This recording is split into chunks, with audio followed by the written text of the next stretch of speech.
ये छोटे सफ़ेद चींटी जैसे जीव असल में चींटियां हैं ही नहीं, ये दीमक हैं, सबसे आदिम सामाजिक कीड़ों में से एक।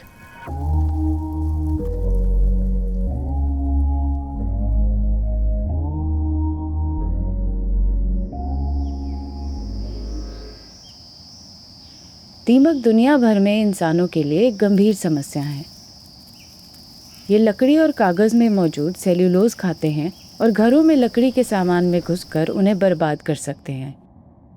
दुनिया भर में दीमक से होने वाला नुकसान हर साल अनुमानित 40 अरब अमेरिकी डॉलर से भी ऊपर है। एक बार ये घरों में दिख जाएं, तो अक्सर पेशेवर पेस्ट कंट्रोल जैसे सख्त उपाय ही एकमात्र समाधान है। लेकिन हमारा फर्नीचर खाने के अलावा इन छोटे कीड़ों में और भी बहुत गुण हैं।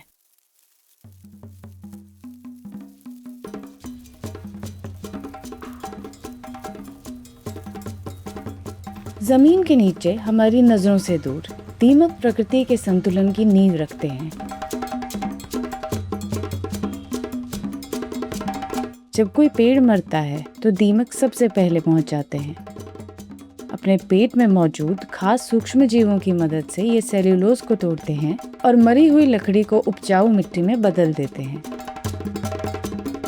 उनकी यह मौन सेवा जंगलों को जिंदा रखती है।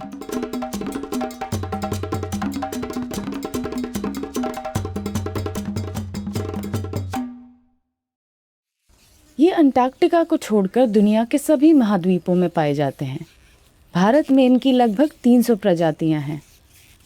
इन प्रजातियों में से कुछ ही गंभीर कीट मानी जाती हैं। वहीं कई प्रजातियां जैसे टीले बनाने वाली दीमक इकोसिस्टम इंजीनियर होते हैं। ये सामाजिक कीड़े हैं जो एक सख्त जाति व्यवस्था में रहते हैं। हर कॉलोनी में एक राजा और रानी होते हैं जो सैनिक और कामगार दीमकों की सेनाओं पर राज करते हैं। सब अपने किले रूपी दीमक के टीले में साथ बसेरा करते हैं।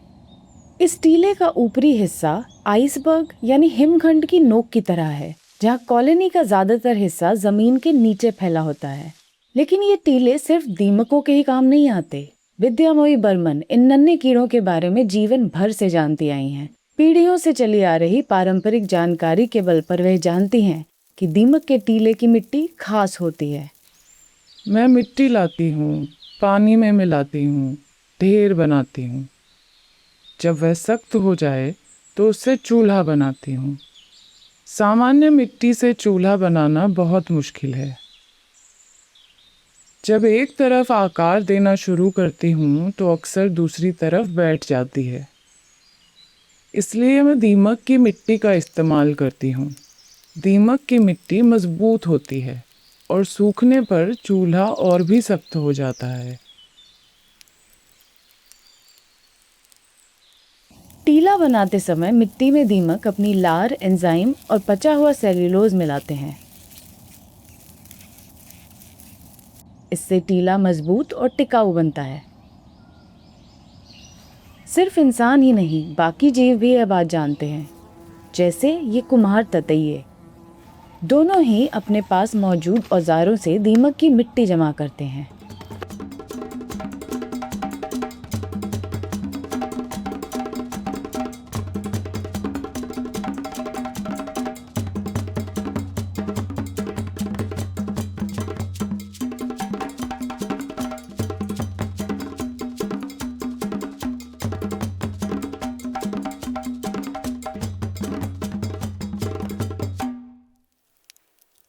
विद्यामोई का चूल्हा और ततैये का घोंसला तैयार है। पर दीमक के टीले के अंदर आखिर चल क्या रहा है? इस टीले के अंदर एक अलग दुनिया बसती है। सुरंगों और छत्ते जैसी संरचनाओं पर एक जलवायु नियंत्रित वातावरण, जहां दीमक रहते और प्रजनन करते हैं। लकड़ी के गूदे और लार से बनी इस छिद्रयुक्त संरचना का एक खास उद्देश्य है। ये खेत हैं। इन्हें फंगल कोम कहा जाता है, जिन पर दीमक एक खास किस्म का कवक यानी फंगस उगाते हैं, टर्मेटोमाइसिस। ये सफेद गोल फंगस सहजीवी यानी सिम्बायोटिक होते हैं, जो पौधों के अवशेषों को तोड़ने में मदद करते हैं और साथ ही कॉलोनी के लिए भोजन भी बनते हैं। पहरेदार दीमक अपने मजबूत जबड़ों से अपनी कॉलोनी और फसल की रक्षा करते हैं। कामगार दीमक विद्यामोई द्वारा किए गए नुकसान की मरम्मत करते हैं और बस आधे घंटे के अंदर ही उनका टीला पूरी तरह से ठीक हो जाता है। जब तक मॉनसून नहीं आता और दीमक नई कॉलोनियां बसाने की तलाश शुरू नहीं करते, यह सारी रोमांचक गतिविधि दीमक के टीले के भीतर छिपी रहती है।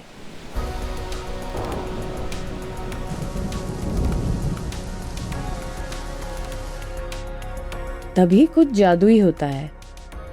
दीमकों के पंख निकल आते हैं, वे टीला छोड़ देते हैं और हजारों दीमक आसमान में उड़ान भरते हैं।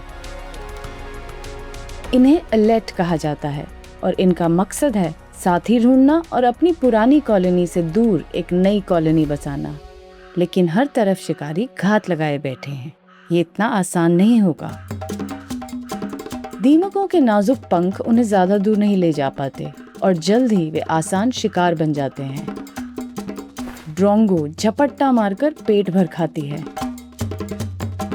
जमीन पर मेंढक, छिपकलियां और यहाँ तक कि चींटियां भी अपने हिस्से का इंतजार कर रही हैं। दीमक जीवन भर के लिए जोड़ा बनाते हैं और इसी वैवाहिक उड़ान के दौरान जोड़े एक दूसरे को ढूंढकर बंध जाते हैं। कुछ जोड़े जमीन की दरारों में शरण लेने की कोशिश करते हैं और कुछ अपने पुराने टीले में वापस घुसने की, लेकिन वहाँ कोई जगह नहीं बची है। सैनिक दीमक प्रवेश द्वार पर पहरा देते हैं और किसी को अंदर नहीं आने देते। कई जोड़े अपने ही परिवार के हाथों मारे जाते हैं। तमाम मुश्किलों के बावजूद कुछ जोड़े अपने लिए जगह बना ही लेते हैं, जहां वे प्रजनन करेंगे और एक नई कॉलोनी की स्थापना करेंगे, और जीवन का यह चक्र यूं ही चलता रहेगा।